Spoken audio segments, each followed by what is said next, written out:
So the question then that the scientist asks is, if we know the experiences work, if we know that when one person or a group of people come together and they share a common experience in their heart for a period of time, such as the International Peace Project in the Middle East, where people came together to feel the feelings of peace during the Lebanese-Israeli War in the early 1980s. During the time they created those feelings, statistically, terrorist activities dropped to zero, crimes against people declined, emergency hospital room visits declined, traffic accidents declined. And so the scientists ask, if this prayer is so powerful, then why didn't it last? And this is the crux, the secret of the ancient traditions that has been missed by so many people today. Because this experience in our heart was viewed by the scientist as something you do for a moment in time. So you go about your daily life, and at a certain time you stop your daily life and you do this heart experience, this prayer, and when the prayer is over, you stop the prayer and go back to your life. And the crux of our most cherished, sacred and ancient traditions is very clear that this experience of the heart is not something that we do. It is something that we become.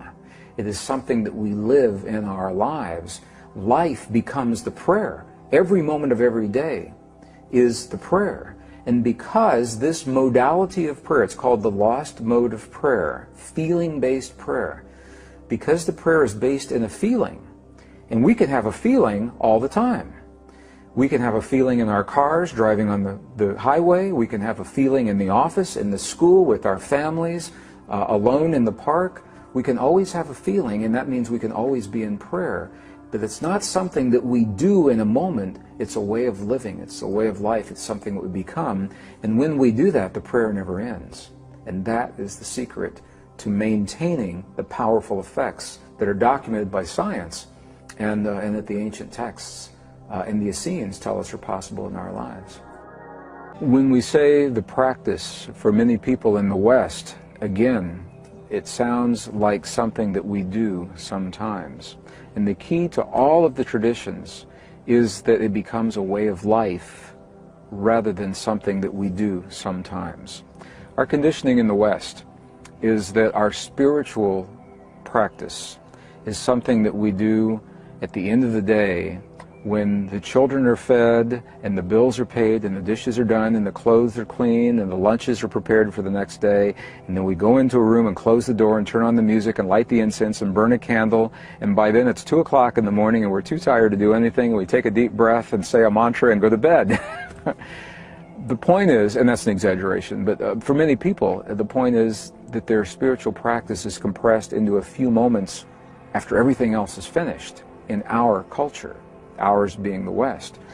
However, you go into the Native American cultures in North America, South America, again into the monasteries in Egypt and Tibet, their entire lives are the spiritual practice. And then every once in a while, they will stop that spiritual practice for a moment to make change for 20 euros.